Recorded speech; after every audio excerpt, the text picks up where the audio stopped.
panic in the stock market as the coronavirus pandemic intensifies. This comes as the World Health Organization issues a new warning about the global risk of the deadly virus. CBS2's Reena Roy is live in our newsroom with the latest developments this noon. Reena? Well, Chris and Mary, just over an hour ago, the World Health Organization raised its risk assessment over the spread and potential impacts of the coronavirus from high to very high at a global level. And here at home, a New Yorker who just returned from Italy is showing symptoms and is currently being tested for the virus. It's time to prepare. It's time to get ready. It is time to act. And people need to take a reality check now. Hospitals and health professionals are gearing up as the World Health Organization announces it's trying to keep the virus contained. Facilities across the world having trouble keeping up. Our determination right now is that health systems around the world are not ready and need to be better prepared to absorb the impact. Experts say the average American should be getting ready too, with top officials warning things will likely get worse. There will be quarantines in this country. It's not if, but it's when and where.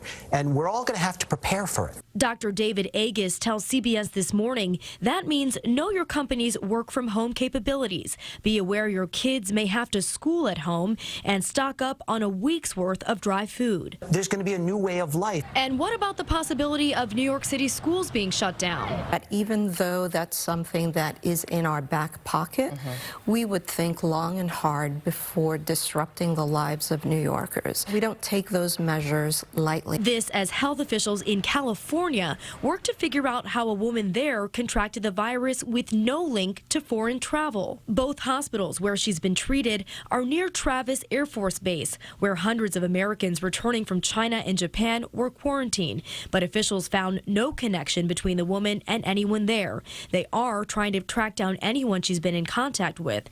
She had symptoms days before she was diagnosed. Which means that there were multiple healthcare personnel who were exposed to the individual. Some of them are under isolation, some of them will be under quarantine.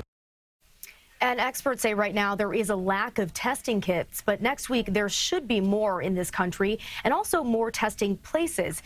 You are urged to see a healthcare professional immediately if you have any flu-like symptoms and have visited any affected areas. Meantime, we are expecting to get results on that possible New York City case in the next day or two. Chris and Mary. Reena Roy. Reena, thank you. Fear of the virus is making stocks extremely volatile for a seventh day. Right now, the drop has put them on track for the worst week since 2008, the financial crisis. At one point, the Dow was down nearly 1,000 points.